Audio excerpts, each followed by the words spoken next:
Welcome to another triathlon podcast, the podcast that brings the electrifying world of triathlons right into your headphones. Journey into captivating conversations, share the excitement of race recaps, enjoy the humor only a triathlete would understand, and join us as we debunk myths and bring you the bare, thrilling truths of the triathlon world. So feel your heart pound, breathe in anticipation, and get ready to dive into the world of triathlon. This is another triathlon podcast. Enjoy the ride. Welcome back to another triathlon podcast brought to you by Mana Apparel. This is it. We are fully into the championship season. We've got the Ironman World Championships in Nice this weekend for the men.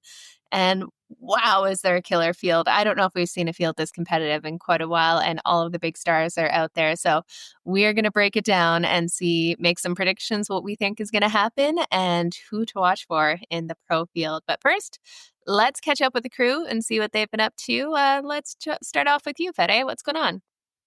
Yeah, so before we started recording, I was talking to Josh that I got an email for the New York Marathon that today was my last day to check in on I updated him last week ago. No, but hey, listen to me. Last week was the booth pickup. This week was the bus ride to the start line. So of course, I did that last minute and picked whatever. So I was like, I'm gonna get there by myself. Don't worry about me. I do not need a bus. So yeah, that's up with me. I did a 100K bike ride last weekend. Felt good, and a little of a run up the bike. So yeah, doing the volume, like the longer hours on the bike to save the legs for the quality and for the tempos and all of that. And I think that especially us as triathletes, when we're getting ready for a marathon, that it's like a cheat code to be able to spend hours and hours on the bike, and then just do the quality on the run. That saves the legs so much. Yes, I'm tired, but injury prevention wise, I think that's a way to go. So yeah. Yeah, still get that aerobic volume in, and it's just so much less stressful on your body. It's crazy. I sent him a message afterwards too. I was like, it was great to finally see some Fede on the bike content that we haven't been seeing. I was like, there's the guy that we missed. There's the one that we know. So that was good to see on our end. I've actually had a bunch of people ask that are battling some niggles injuries, getting into late marathon training, and whether or not they could replace long runs with bike sessions because it was that bad of the pain that they were dealing with currently. And sure enough, people were out there riding the bike. I mean, as we all know, that fitness does translate. It's not the same. You're not getting that time on the feet. And really, there's been a lot of stuff that I've been reading in this marathon block, especially about if you are somebody who's putting in a lot of miles per week, it's not so much about the 22-mile long run. It's not so much about it's really about that time, the 2 hour, the 2:30 mark. And you don't really need to go longer. It doesn't have to be 22 miles or whatever it may be. So it's really more about the time and not so much the distance that a lot of those higher echelon athletes that are training at. So I think it's really just a more matter. For me, it hit because I didn't finish my long run on Saturday. I got most of it done. I rolled my ankle coming in with 2 miles to go. And I was like, this isn't worth it to run another 2 miles. And I'd rather get home and get some ice on this and prevent anything from happening. And sure enough, it's fine. So now I got to jump. It was supposed to be 14 miles at pace. And wow. Yeah, it was a big effort. So now this week's 16 miles at pace with 20 total. But really just breaking it down mile by mile. So like, hey, I can handle 7 minutes. I can handle 6:45. I can like that, like just that time as opposed to the total distance itself. And I've started to find like different tracks to do it on, like out and backs, and like, hey, I can get to the end and turn around and go back. And like it just different ways to break it all up. This block means a lot to me. So it's been really important to find different ways to stay motivated and find different ways to, like, even today I ran my 6 mile repeats on a different road that I've never run on before, really, other than like a long run, like jog. And I found it was like a dead mile straight, and with one little turn, and so I didn't have to worry about turning or traffic really much. And out and back, out and back. One was a little hillier going up, one was a little downhill coming back. So kind of good little out and back repeats. But yeah, I've missed seeing Fed doing all of his workouts, so it's good to have him back getting ready for New York. And it's gonna Yeah. be a nice little rendezvous if he ever gets to the start line and gets his. Yeah. Rendezvous. Yeah. Oh, But that'll be good. Oh I'll be man. I'll be following his footsteps on that day. Chicago's looking good, and it's today was like one of the first days I've run in weather that could potentially be Chicago weather, or what I hope to be Chicago weather. It's been like it was like 40 something degrees here this morning. I was like driving my daughter to school at 6:30, and it was 47 degrees. I was like, this would be perfect at 7 a.m. on October 12th. Yeah. Deal. That's awesome. Well, good to hear that it's going well and you're kind of getting that volume and listening to your body when things come up. That's the biggest thing, right? Because so many athletes would push through that ankle deal and just, oh, no, it's fine. I got to get the miles in, got to hit this magic number, and ignore those signs from the body. And that is not the right way to go. Instead, pulled up, ice it, and you're good to keep training. Yeah, the knowing what I did in Boston really helps with that mindset too. Because look, my longest run I did a couple weekends of 14 miles and ran my PR at Boston. So having that in my head and knowing that as long as I get to the start line fresh at this point, there's a lot of boxes we can check along the way still. And today was one of them. And the long run this weekend is going to be a really big one.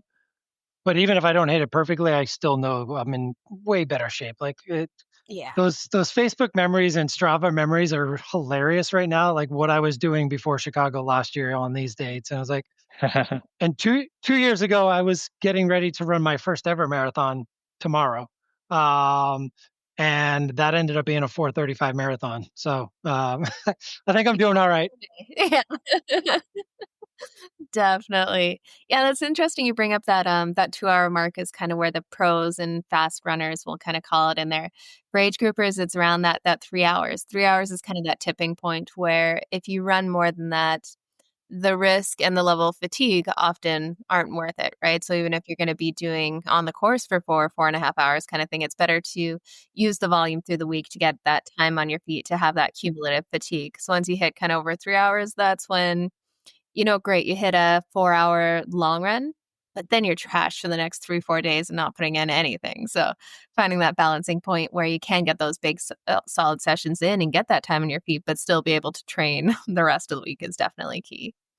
Exactly, especially if you're only able to get like 15 miles in during the week too, right? And then all of a Yeah. sudden you've got 20 in 3 hours or whatever it may take you. So yeah, it's important not to tax yourself for the next week, because every week stacking, every year stacking, Totally. Yeah. and it's super important to show up healthy on race day. Goal number one. That's what we're seeing, especially a lot in the pro field here. A couple people who are either just squeaking in healthy enough and a few that will be out because of injuries and crashes and stuff, but we'll definitely dive a lot more into that later. How is your training going for the Hut World Championship coming up on October 11th? I need to do some more heat training. Speaking of hot, I need to get some time in the sauna there. But yeah, it was good. I went out and had a long ride on the weekend here. I haven't had as much outdoor ride time as I would like this year because we just had the worst summer. Usually we're known for like blue skies, 300 days of sunshine. I got hit with rain and hail and flat tires on every single ride I went out for this year. So I was starting to Hey. get a little gun shy if I didn't have someone that I could call to come pick me up. But finally got out for a ride, got a flat before the ride started. So changed the flat and then went on my long ride See, there.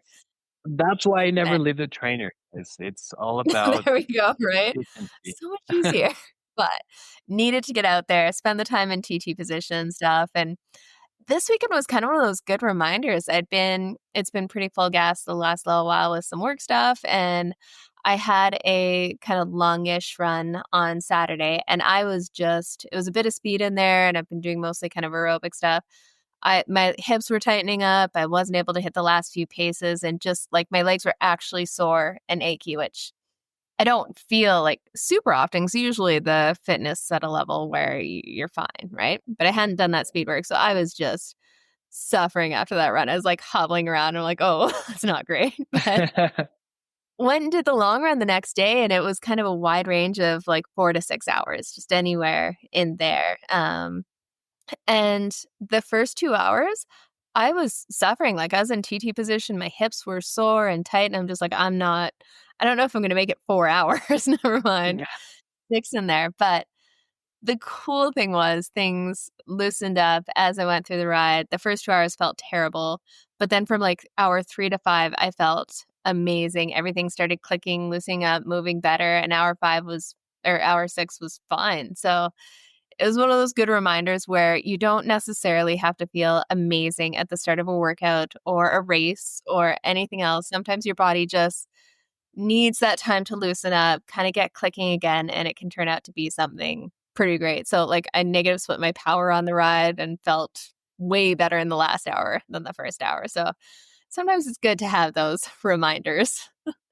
Especially for a race, right? Because not very many races that we do you get a full warm up like you would get Oh, for sure. a Yeah. training run or a training ride, right? You can do whatever you need to do, spend the time you need to do to get ready for that. You get to a race, it's like half the time you can't even get in the water, and you're certainly not getting warmed up and doing your band work and shoulder stretches. And Yeah. you hear the pros even talk about it. I think like Paula talked about it. She's like, I can't swim anymore because I'm just don't feel like I can start the way I normally did.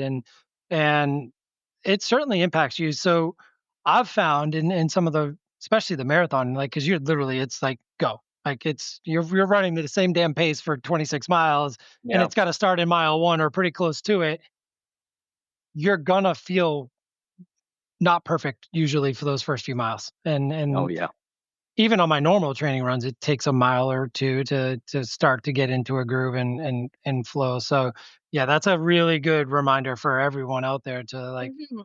don't let your mind play games with you early on That's exactly it. and get through it. And if something pops up at like mile 5, it still might go away. Like, I mean, I've dealt with like the Oh, numbness of the feet because your feet are swelled up a little bit and then that'll go away. And there's so many things that will pop up. Now, if something pops up at mile 20, that's just your brain telling you you're going a little too far right now, but that's where you just got to be a little psycho. Harden the F up. Right.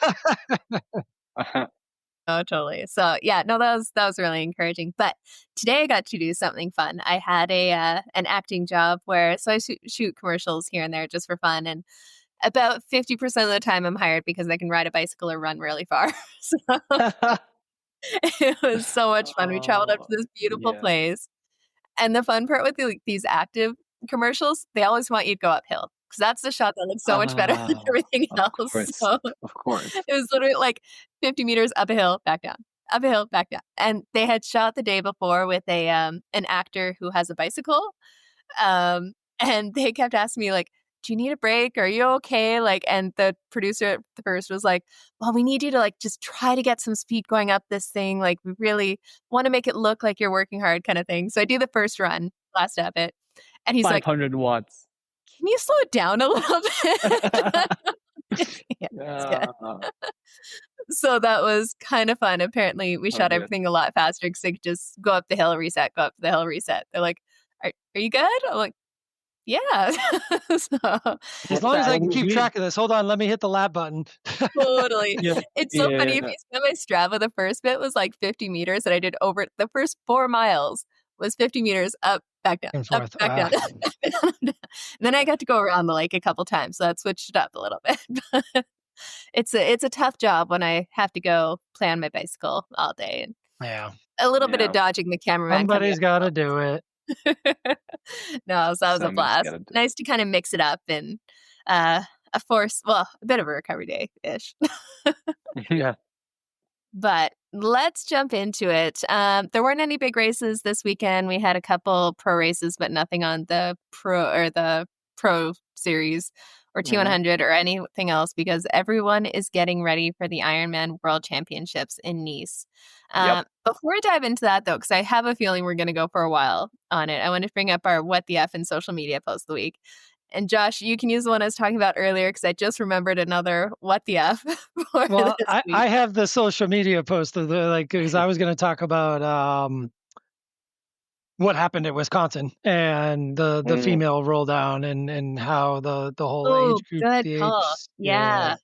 Okay. that got a lot of traction on our social media story the other day, like crazier traction than views and reactions and comments, more so than we've ever seen on our social media page. So yeah, if you haven't seen or heard, at this point that we're now about a month or two into the new slot allocation age group rankings for both 70.3s and Ironmans in 2026 and beyond, which goes back to the last 5 years of data in Kona and Nice World Championships at that distance. So in Wisconsin, they had 40 slots, and in the Ironman world, it's one ranking system for men and women. And if you win your age group, you get an automatic slot. You can take it or not. And if you don't take it, it goes to second. If second doesn't take it, it goes to third. If third doesn't take it, it goes into the pool of 40 slots.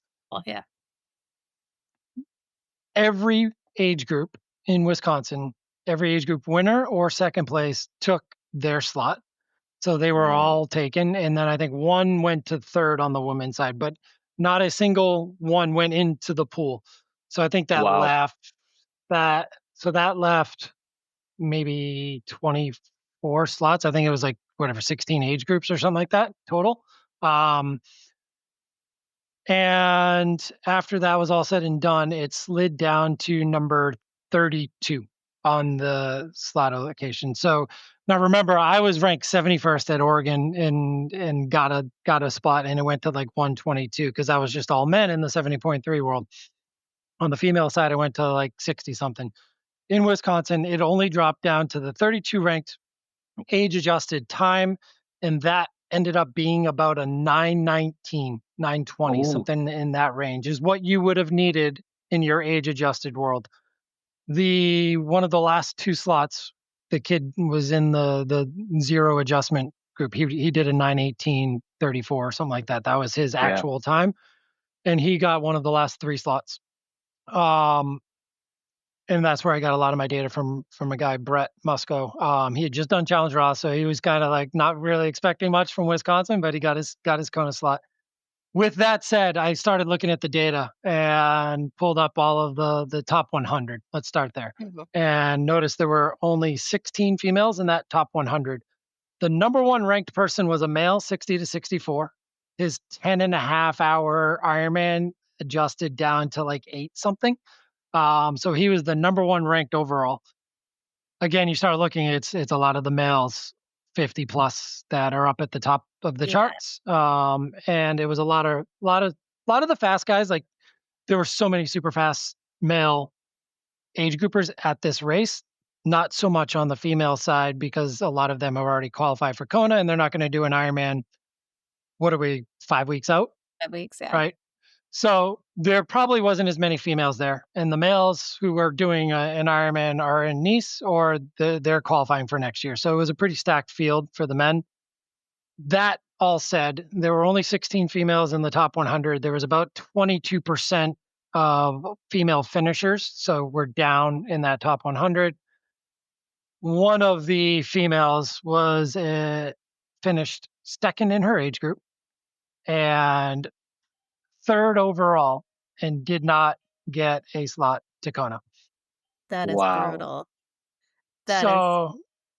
Yeah. And that really starts to like make you wonder, like, okay, do we need to go to top 3 overall, top 5 overall? And we kind of asked Scott Deroux about this when we had him on in July. But it was more around the 70.3 slot allocations, like where's like the age groups, right? Like, did you talk about doing that? There's no allocation for overall whatsoever. So maybe is that an adjustment you guys like? That's where I think it needs to go. Like the top 3, top 5 overall need to get a slot. And what is that number? I don't know. I don't think there is a perfect answer. And obviously this is all going to play out differently as we go through the year. But this is one of those cases where it's like she had a time that was legit fast in the female world. And who knows if she's going to be able to do another Ironman in time for Kona, or like if things happen. So I don't know. What are you guys' thoughts on all that? We had a lot of comments. We had a lot of feedback and on both sides of the fence.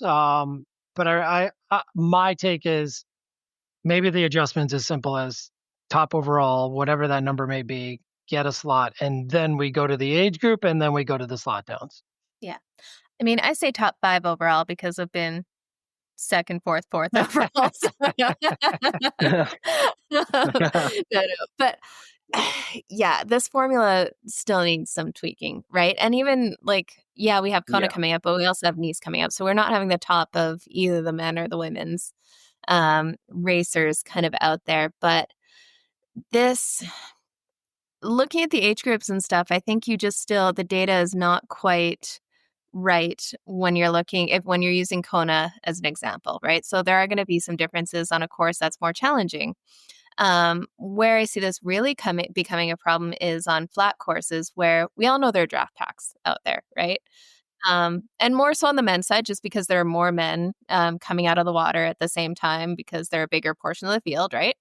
So if you have these draft packs with a bunch of guys all riding together, they're going to finish in more of a similar range. So that could be like 20, pulling that 20%, all together, right? And those are all the slots in there where most of the time the women are more spread out just because there are less of us and we're further through the field, right?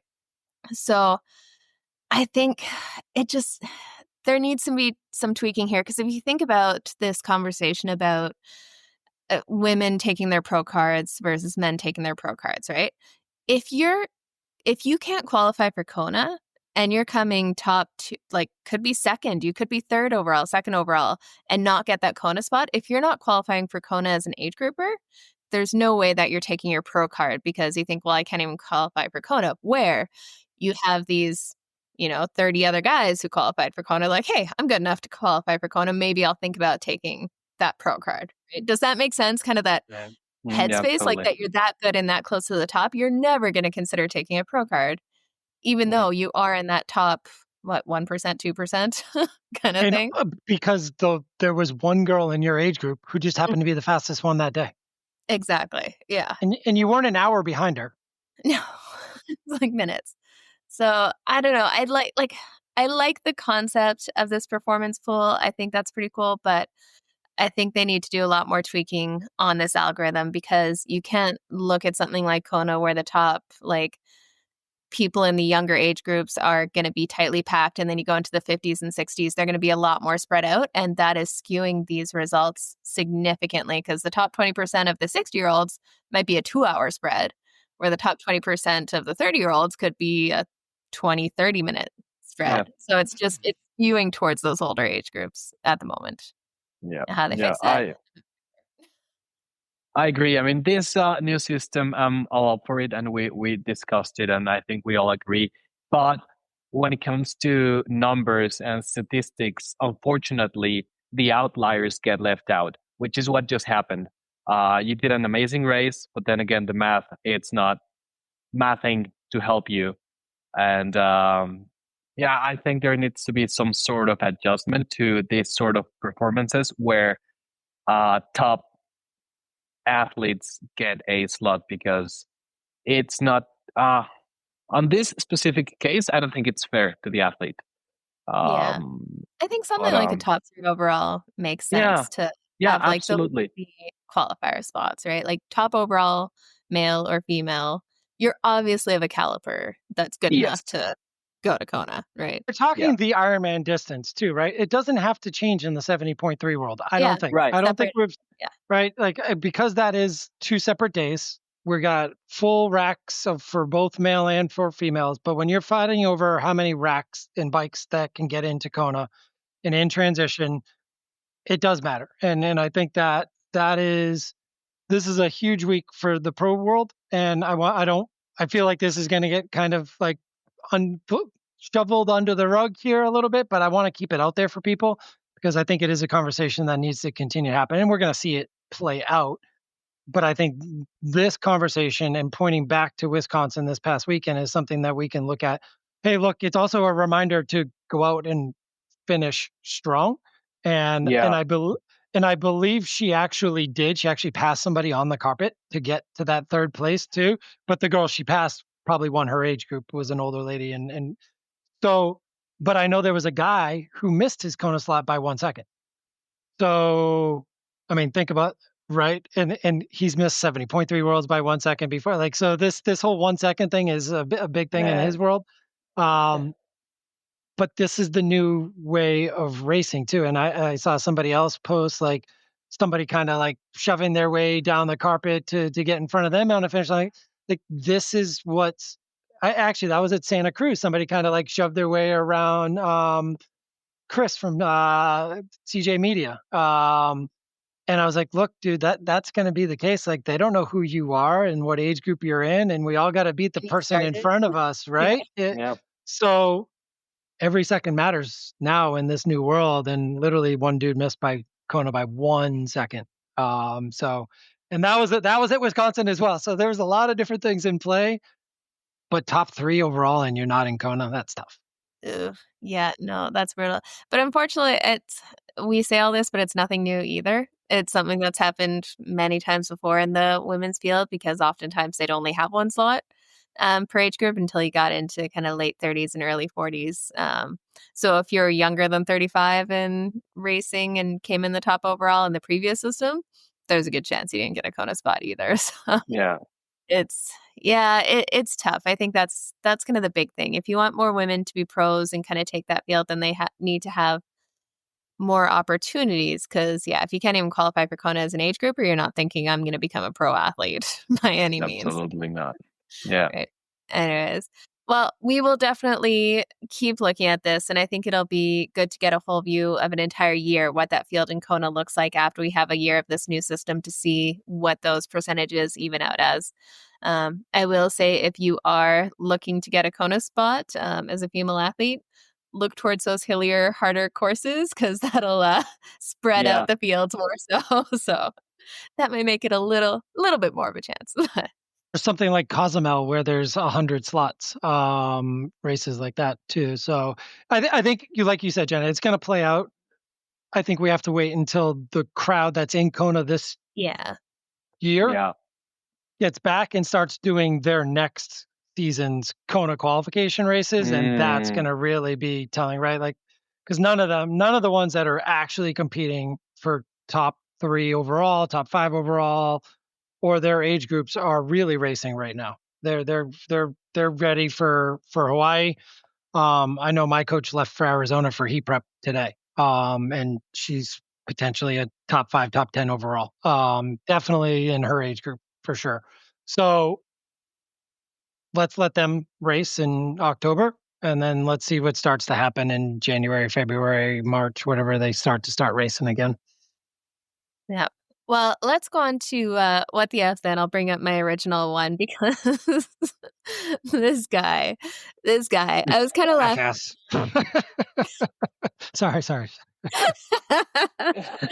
No, I like it. This guy. I was kind of laughing at the T100 drama and stuff, because it's like, okay, he's bringing this guy, Tommy Fury, is bringing attention to the sport. Yeah, he didn't make the cutoffs and did a post about how he finished at T100 and 10 days of training and stuff, and really he didn't. But he comes back to us with another endurance sports drama. If you guys haven't checked it out, we'll put up on our Instagram stories. But this guy did a half marathon this weekend, and you see him running towards the finish line, and we've all seen his run form down the finish line in the T100 video. He literally elbows guys out of the way, like full on pushes them out of his way. Like 150 pounds heavier than the dude that he knocks over. Like, what, 50 feet from the finish line, and he's just I'm like, dude, that's not what this sport is about, right? He says he ran a 1:34 or something. Sure. Yeah. What, 10Ks? How many corners did he cut on this one? Yeah. Man, I mean, it's good when people bring attention to the sport. Like I said, kind of laughing at that T100 thing. But if you're going to be a dick out there elbowing people down the finish line, like he could have knocked some of these guys over. He's that much bigger than them, kind of thing. That's not cool. That's not what our sport is about. And if you got that much left in the tank for a sprint finish, 2 weeks in a row, 2 out of 3, you didn't run the damn race correctly. Thank you, Josh. Thank you. Every time I see people sprinting towards the finish line, I'm like, you left so much in the tank. Running 420 per mile pace. Like, where did that come from? Yeah, no, you're not Christian Blumenfeld. No.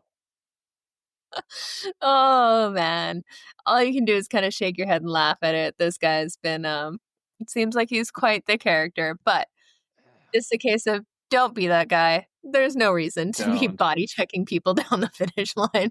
I don't care how bad you want that Kona spot. Just don't do it. Yeah, don't. In a park run. He came in like 2000th place or something. Dude. In a park run. And here I am applying for the Boston Marathon for the first time with a BQ and knowing I'm not getting in. And this guy's freaking elbowing people in a park run. Like, come on, man. Yeah. Insane. What are we doing? Let's jump into some talk about real triathletes and athletes. Which, I mean, just before we jump into this, to Fury's point, there are some elbows, some punching, but that's usually during the swim on a WTCS start. Other than that, there's nobody pushing and punching anyone else besides the start of the swim because they're fighting to get to the buoy first. And this guy wasn't fighting to get to any place first. So local half marathon. He had to get to 2000th place overall. Come on. He was makes sense now. Of course, yeah. So far. Yeah. Oh my God. I think he got that 134 confused with a 234, but whatever. It could be. Oh man. Well, hopefully, if anything, he's bringing attention to endurance sports outside of it through some questionable methods, we'll say. Let's jump into it. We've got the Ironman World Championships happening in Nice for the men's race, and I can't believe it's already here. This field, I am so excited about this race, more so than I've been in a couple years, because we've got everyone in this field. We've got previous winners like Christian Blumenfeld, 3-time winner Patrick Lange. We've got, oh my goodness, everyone in this. Gustav Iden will be there, and it seems like he's back on form.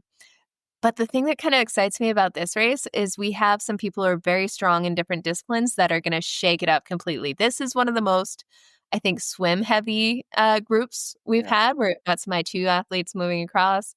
And then we've got some insane bike power coming out the back, and then some crazy runners where I wouldn't be surprised if we see a couple 230 or under. Well, depending on how hard they push themselves. You might need a 225 if you're Patrick Lange over this year. Man, you never know. Well, so yeah, I don't even know where to start with this. Like, this is absolutely insane. We've got, how about we break down some of the favorites going in? Let's start with the swim, because that's and then we can go into the favorites from there. Like, this is gonna start right because you started to mention it. It's gonna start with Jonas Schomburg, Jamie Riddle, and Sam Laidlow, probably off the front and gone. Yeah. Right. And how does that play out? And does Jamie Riddle just ride his legs dirty until Jonas and Sam say, thanks very much, bud. We got this from here. Yeah. See you later. and as long as Jonas's cockpit stays together and he's ready to ride, like I'm concerned like no one's talking about Jonas Schomburg in this race. Yeah. And I love Jonas Schomburg because he just has that style where he goes out, he goes hard, he's either going to hang on or implode spectacularly. Like, he is just fearless in this. And we have that same kind of thing with Sam Laidlow too. They just go for it, and it's so much fun to watch. Yeah. And this time Sam's going to know if Jonas is ahead of him or not. Like, didn't know in Raw.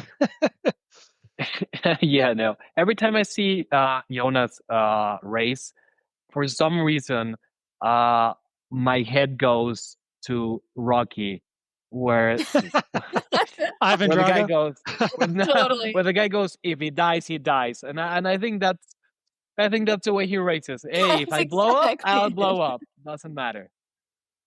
I absolutely love it. And yeah, like you mentioned, we're gonna have a Jamie Riddle up there too. We're gonna have actually a Finn.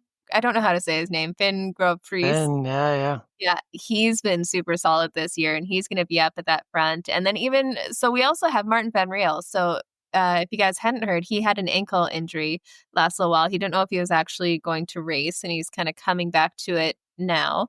And sounds like ramping up fairly quickly now that he's been given the clear to run. But is he going to go hard in the swim and then hard on the bike just to? Because he was able to swim the whole time. Yeah. Well, exactly. It sounds like he was putting a lot more time on the bike there too, and he's a light guy going up those climbs and stuff. Man, so that swim is just going to set off fireworks. I think that's where the question starts to be: how far back is Christian Blumenfeld? How far back is Patrick Lange? Like, this is going to be some serious front patch swim power. How far back is Sam Long? I hate to say it. I love Sam Long and his story and all that stuff, but his name is not going to come up once on the coverage. It will just for the Americans, and that's it. Totally, yeah, that's about it. After seeing that T100 performance in there, like he doesn't have the bike ability for this kind of course, right? You know he'll fight to the very end. He spent 2 months in Europe getting ready for this, spending the time training in there. If he's that far back on a T100 bike, like over 10 minutes, I can't see it happening on an Ironman distance.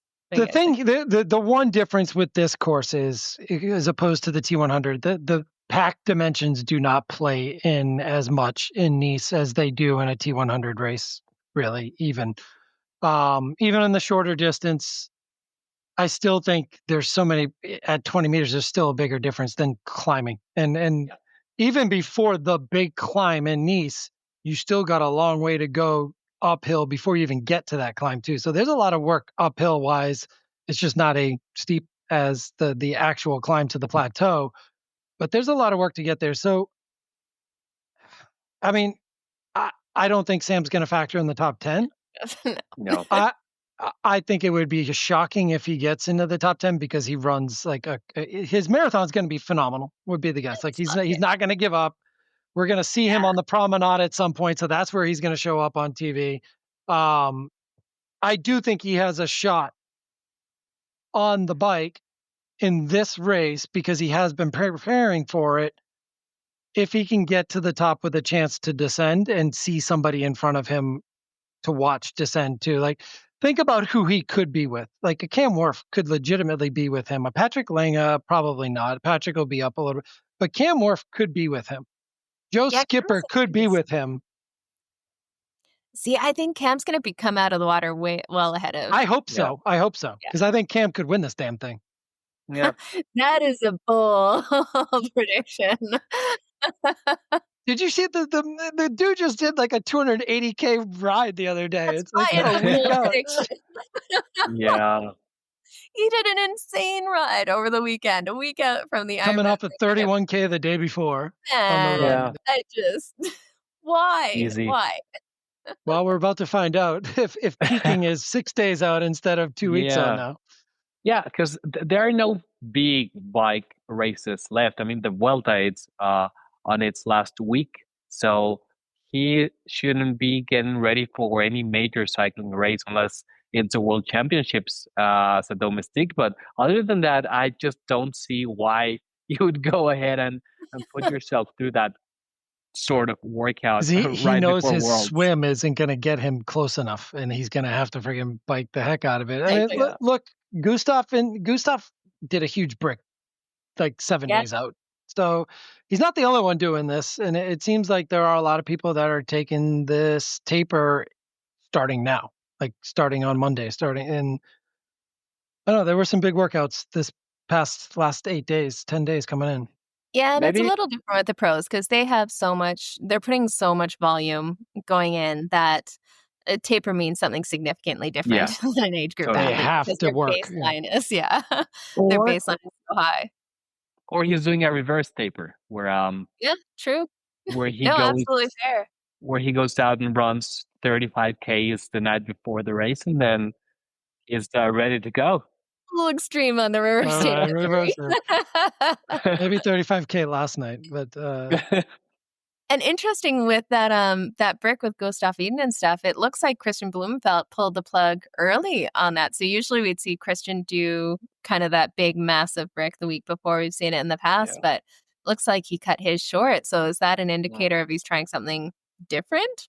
Or is he feeling tired? Like, I'm man, not buying the whole Jack scandal that he's blown up and not ready to go. Like, KB's lost weight. I think he's ready to go. He knows exactly where he needs to be. His metrics are fine. Did he have a little back niggle? Probably. Is he ready to go? Yeah. So he's just adjusting his taper and letting Gustav do his thing. I don't need to do it. I'm ready. And I'm being careful because I want to show up healthy. It's not he's hurt. And I think agree. he's ready to go. I think he's scary looking right now. I also believe Gustav is scary looking. And it does sound like Casper's a little off the back, but Christian and Gustav, if they come out of the water together, look out. Yeah. Well, and let's talk about some of these bike players in here because we do have a lot of bike strength. And obviously this course with the elevation and descents even. Like, it's interesting with this course because it's not just about the climbing. We've seen in the past athletes can lose so much time on the descents too. But we have some seriously strong bike riders. We're going to see like that Sam Laidlow. He's going to be around that 4:30 mark. Jonas Schomburg will be a couple minutes off, but we got Magnus Ditlev, who's been pretty quiet since his first Ironman this year. Not his first Ironman, but his first Ironman of the year in South Africa. He had the red card in Frankfurt. Yeah, red card. That was who really would have been interesting to see what he could do without the not red card stress and all of that, right? Yeah. Like you mentioned, we got Cam Wurf in there, and Cam, his swim has gotten so much better. He'll still be minutes behind, but he could catch up to a lot of that front pack. And then we also have a Christian Hogenhog who didn't think he was going to be at this race because his partner was expecting, but they've had the baby, so he's either going to have the dad strength or he's going to be completely obliterated from the lack of sleep and having a newborn stage. Could go one of two ways there. One and two ways. We haven't heard from him since Lake Placid, right? Like he had that crazy 5-week stretch where he went nuts and raced every other week and then back-to-back weeks. And I think he's been pretty much in a build since Lake Placid. So yeah, he was banking on, did not know if he'd make this race or not. But now he's here. So I think we're going to, it's hard to go past Sam Laidlow for that fastest bike split again. That kid just knows how to ride these hills. It's absolutely insane. Leon Chevalier. Yeah, I was going to put up my hand for Martin van Riel because if he's not run ready, he's going to tear everyone's legs on the bike because he's like this interesting character where he has the physique of a climber but the strength of a true time trialist. So he can lay down the power and that power to weight is there. So I think he's going to take advantage of that. And he is like a super technical descender. And I think this bike course suits Martin very well. And if he's not super fit to run, he's going to make sure everybody's hurting on the bike. That's for sure. And we've seen that before. Like people who have injuries going in where they can't run as much and they spend that extra time on their bike and their run or their bike and their swim. Yeah. And gain a lot of strength there. So if he hasn't been putting the fatigue in the legs on the run training because he's had to take that downtime, you can better believe he's destroying that bike every chance he gets. And he was such a good runner anyways. Like any run form now is still top tier. And I just thought of another scenario that gets Sam Long in the picture here. Yeah. Matthew, listen. This one actually could happen every time, Josh. And it's another American, Matthew Marquardt, spasming in T1, holds him up to bring Sam Long, and the two of them go through the field together. Now that could happen if Marquardt has not spasmed since 70.3 Worlds last year. What's the over on the spasming? See, Exactly. But he'd have to spasm for like 7 minutes. Yeah. Because Matthew's still like second pack, usually chase pack. Yeah. No, I know but what I really wanted to say is we haven't even talked about Matthew Marquardt. We haven't talked like another biker to consider here too is Nick Thompson.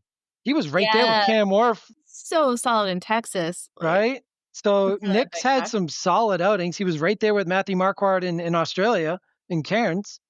And we know that he's probably not as comfortable with his run, especially in this field. He could tear his legs up on the bike. Totally. He was doing it with Jamie Riddle. For sure, yeah. No, for sure. And he's really backed off. So previous years, he was just racing a ton of Ironmans constantly, like monthly. So this year, he's really backed down on the racing to focus in a little bit more. So seeing a fresher athlete coming in, that could definitely be, interesting to watch in that swimming bike. I just don't know how the hell this is going to play out. We're going to have these packs, like such defined packs. We know those front swimmers. We know it's going to be like the Sam Laidlow, the Jonas Schomburg, Ben Riel possibly. And can they be caught is the question. Yeah, that's exactly it. Where are we going to see these strong bike packs come through? Well, not even pack. Like this could implode. And the fun part about this course too is everyone's going to want to try to stay close. We've seen it so many times before. The last year at the Ironman World Championships, we saw everyone wanting to hang into that group with the 12 meters and just spectacular implosions on the run after that because I love that mentality where they're like, okay, I'm going to go for broke and either this works or I'm crawling on the side of the road. And I think we're going to see a lot more of that this year too because, this course is just crazy. They will have some of the difference with this course too, like you said, like there's a big separation that can happen on that descent. The other piece that the descent plays is you come into T2 with a lot fresher legs than you could potentially come in with even in Kona because now you've had that descent to flush all that lactate out that you built up. So I think there's a lot of people that are playing that game, like how much lactate can I flush? How much lactate can I build? Right. Where is that line going up that I can get rid of coming down and still run the way I need to? So that'll be a very fine line, which that scares me with like a Matthew Marquardt too. Like I really, really feel like he's had such a good year, but he's raced a ton and we all know that he's just exhausted by nature in what he does with his job. But it's so hard not to consider him because he's had such a good year. He's won 2 Ironmans.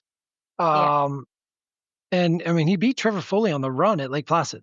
And like Trevor's a runner. And after cramping, and both times after some serious time in T1 cramping. So same. If he cuts that down to a minute in T1, like that's a huge factor. But again, no one's catching Laidlow and Schomburg if they have the day they want to have.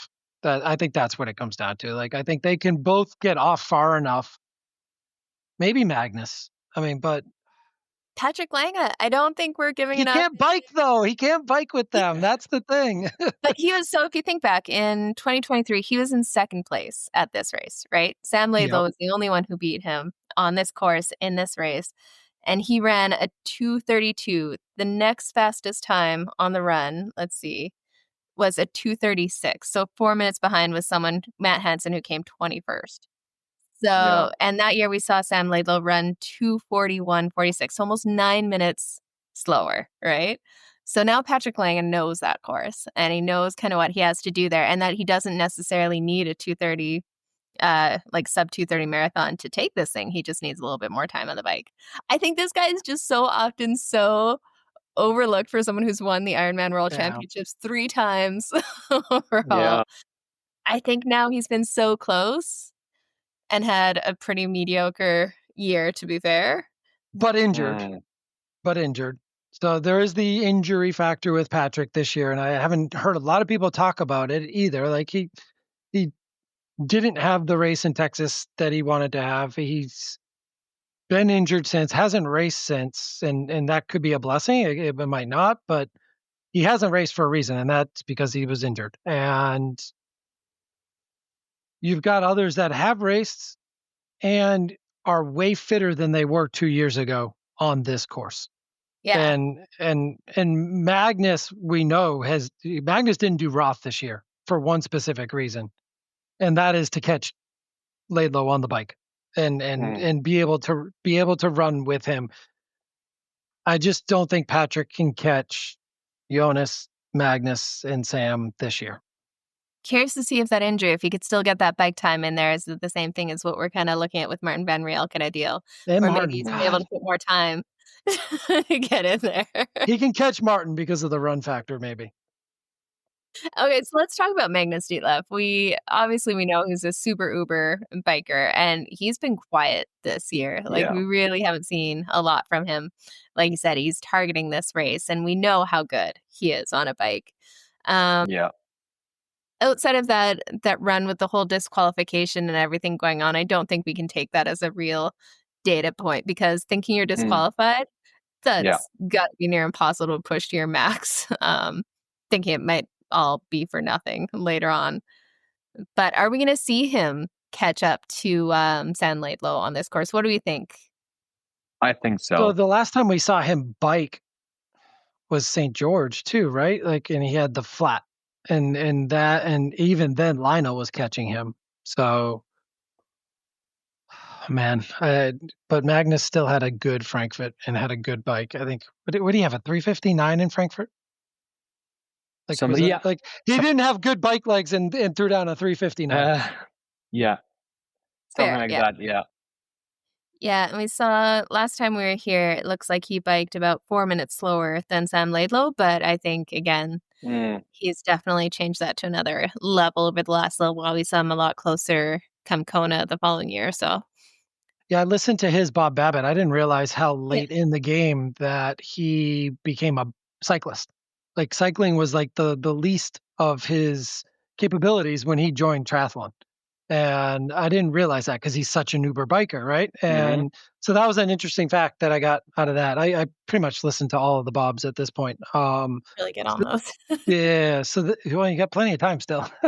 They're great for trainer and treadmill rides. But that was an interesting one, because now that means 2 years later, with all the time he's put in for this race and not racing and just training, he was there earlier in the year, and now he's been back. He was coming in, I think he flew yesterday, is there, but he's been there already this year. How much of that knowledge is going to play into the fact of how he rides this course? And again, does he have the swim he has? Yes, he can catch them on the bike. I don't totally. Yeah. Like, his swim has gotten so much better in there too. And with Magnus, it's always tough because so much of his bike domination was a lot of it attention to detail, finding those 1% aerodynamics flaws in the aerodynamics and stuff. And I think a lot of the men are starting to catch up and spend that time doing the same thing. And this course negates a lot of that, to be fair, when you're looking at going just up and down. So really curious to see what he'll pull out on this bike course against Sam Laidlow, who just seems to dance up these hills. Like, he knows these hills. Although it was interesting, because you brought up earlier, before we started recording, was the windscape or whatever the data that we were seeing, right? The biggest drag, even on the hills, is still air. So your CDA still matters going up, and he's a bigger dude, but so is Sam Laidlow. I mean, they're both big dudes. Schomburg's not tiny either. But Fede's boy, Martin Van Riel, is tiny and can fly up this hill. And I think that's Patrick Lange has always been one of his bread and butters, is that he's tiny. He's got his power to weight ratio. He's not the greatest cyclist, but his power to weight ratio is up there, and his run legs are still there when he needs them. And that's exactly it. The run legs are there when he needs them. He can do those bike rides and still up and down.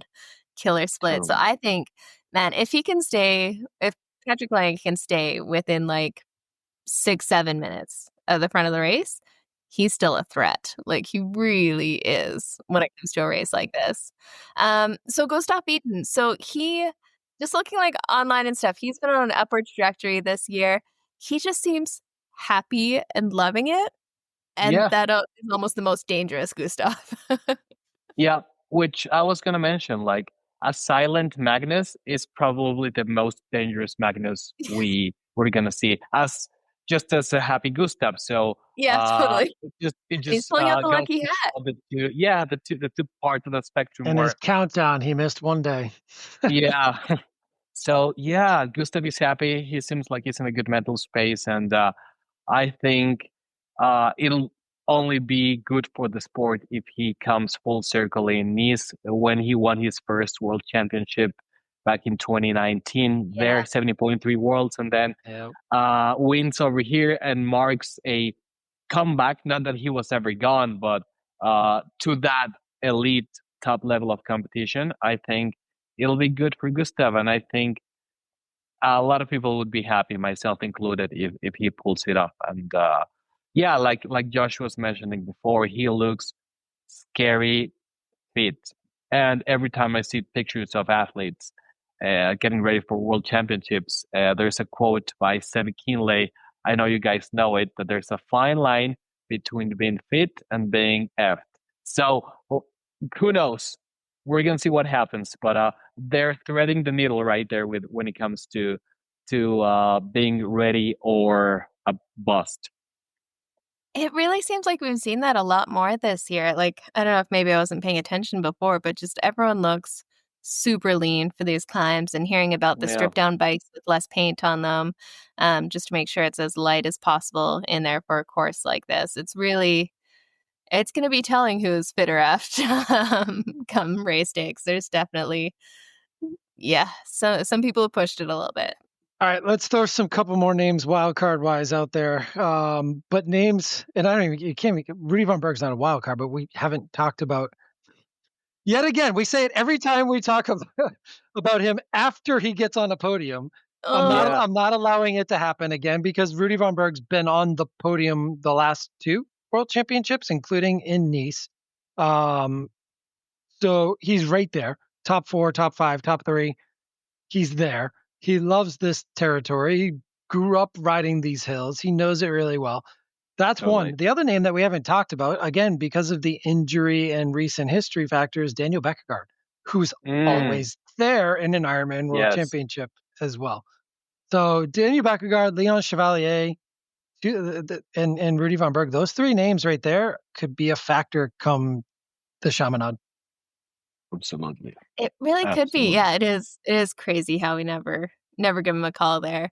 And here, looking at kind of Torsten's ratings and stuff, he's going to be in that pack likely with like a Christian and Sam Laidlow and stuff off the swim. So he's going to be in that kind of second, just holding on to the first pack as they head out. And he's always got a solid bike and then a solid ride, and that's just why we never seem to chat about him till the end. Is he's good across all. Steady, right? Yeah. He has no standard, but he just keeps going and ticking people off as he goes.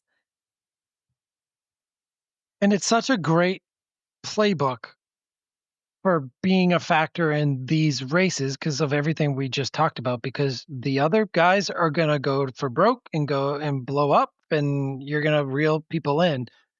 Does that mean he's ever going to win one with that strategy? That's the difference. That's the question.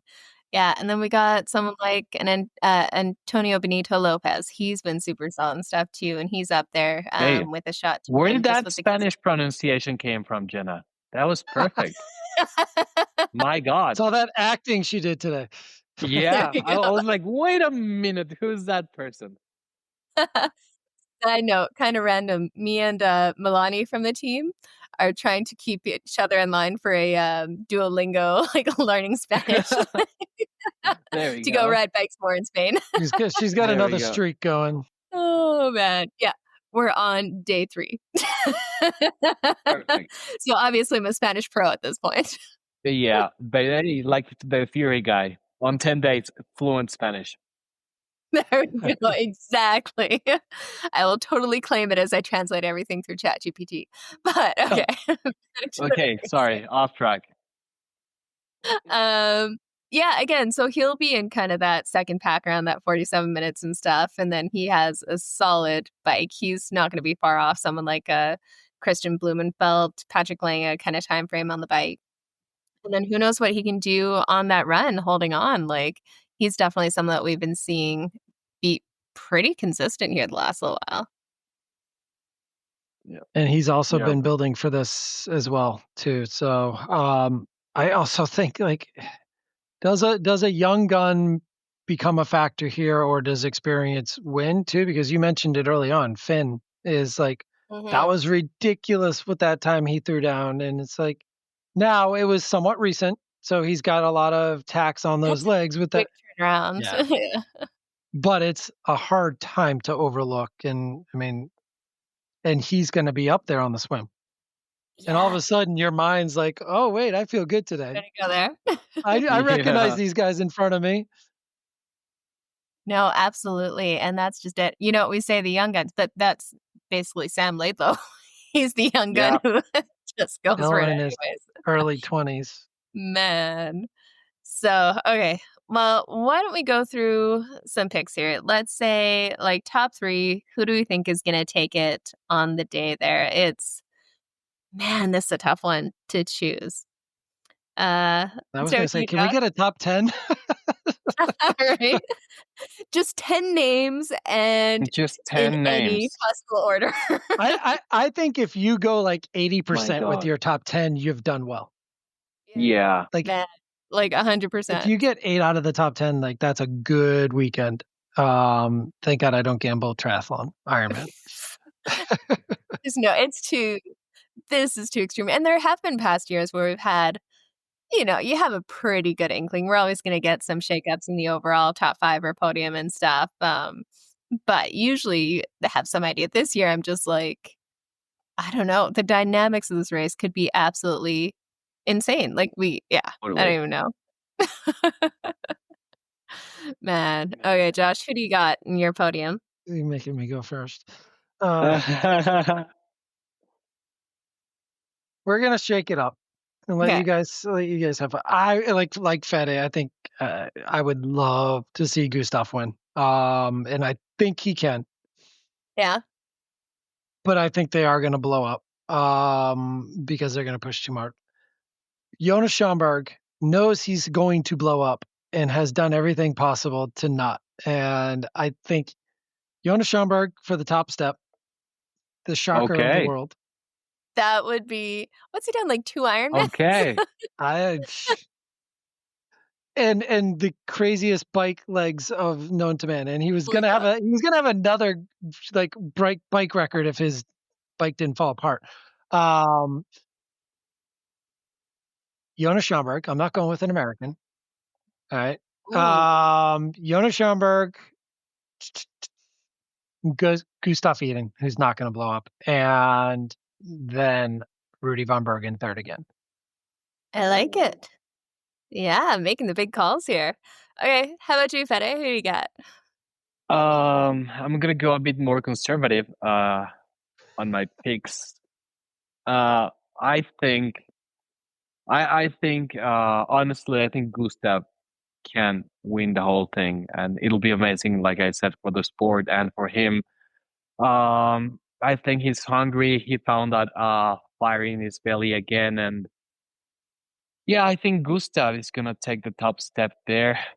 Second place, I'm gonna go Magnus, and yeah, I think Magnus is gonna be able to hold up all the fast runners because, yeah, I think the bike is gonna play a bigger factor than we think, and that's why I'm also picking Martin van Riel on third, because I think that bike pack, Magnus, Martin, Laidlow, Eden, are all going to be riding together, and the smartest riders are going to be the ones that come out with fresh legs. Yeah, and also let's not forget about that long descent to T2. Aerodynamics still play a factor there, and I think the Magnuses, the Gustavs, the Martins are going to take advantage of that descent towards T2. So yeah, Gustav, Magnus, Martin. What about you, Jenna? Okay, man. I mean, you got like 7 names we haven't even mentioned that could win the whole thing. Yeah. Okay, I'm going to make a big shout and say Patrick Lange is going to win and get his 4th Ironman World Championship title there. I just think I think these guys are going to blow themselves up on the bike. I think we're going to see a repeat of kind of Kona last year where everyone just goes so hard on this bike that they have nothing left on the run. He can run off of a hard bike, but he'll kind of go his own pace a little bit more, I think. I'll go Patrick Lange, and then I want to say, man, I keep going back and forth. And we're going to have a bit of a shocker with him. Martin Van Riel he's put in that time on the bike and the swim, and he's always good on the swim. But I think the run will come back to him, just he's that class of a runner. And then Christian Blumenfeld. You can't count this guy out. Like, he's going to be up there or die trying. I like the names that we have. The names that we don't even have on our podium. Like we could still do like 3 rounds of this. How many races have we called this year? We're like, okay, you can't pick this person because we all know they're going to win. They're like, we barely crossed over on any names with the 3 of us making our predictions. I like it. Right. I like it. Kieran Linders, by the way, we didn't even mention because he just can't run, really, usually. But again, you want to talk about somebody who could play into the bike dynamics. Mm-hmm. I'm so curious to see how Cam Wurf goes on this. I mean, you want to talk about love to see somebody on the podium. Man, that'd be so good. And he hasn't been racing on the Pro Tour this year. He's been focused on triathlon and stuff, and that would be pretty cool to see. That's he just has to stay upright and not crash. That's the other viewing you guys got to do too if you haven't done it yet. Is the Feed Talbot series, and I would imagine episode 3 should have dropped today. So yeah, Cam Wurf was episode 2. I'll have to go check those out. So much content lately, and I've been getting outside more, ironically. That's why we're sticking to 1 week only instead of every day. So yeah, man, it is intense. But that's the funny part. There's so much going on between the triathlon gossip, the controversy, the Tommy Furies of the world, the Ironman World Championships. We could go on for days with all of it. It's absolutely insane. But yeah, definitely go give us a follow if you haven't already on Instagram at Another Triathlon Podcast, and then check us out on YouTube as well. And if you haven't already, go check out Mana Apparel. We've got the team applications are open until September 14th, race day for the Ironman World Championships. And come join a pretty incredible team with the best community, lots of sponsor discounts, and some fun camps coming up next year, including one in Scottsdale, Arizona, which is going to be an absolute blast. But on that, anything more on your guys' side for goings on? I think that's a lot of triathlon this weekend. Yeah, good thing I got my long run on Saturday. I'm not doing anything on Sunday until after this race is over. Right. There we go. Awesome. Well, thank you as always, guys, for joining me, and we will be back to chat next week and break it all down. Plenty to talk about. Absolutely. See ya.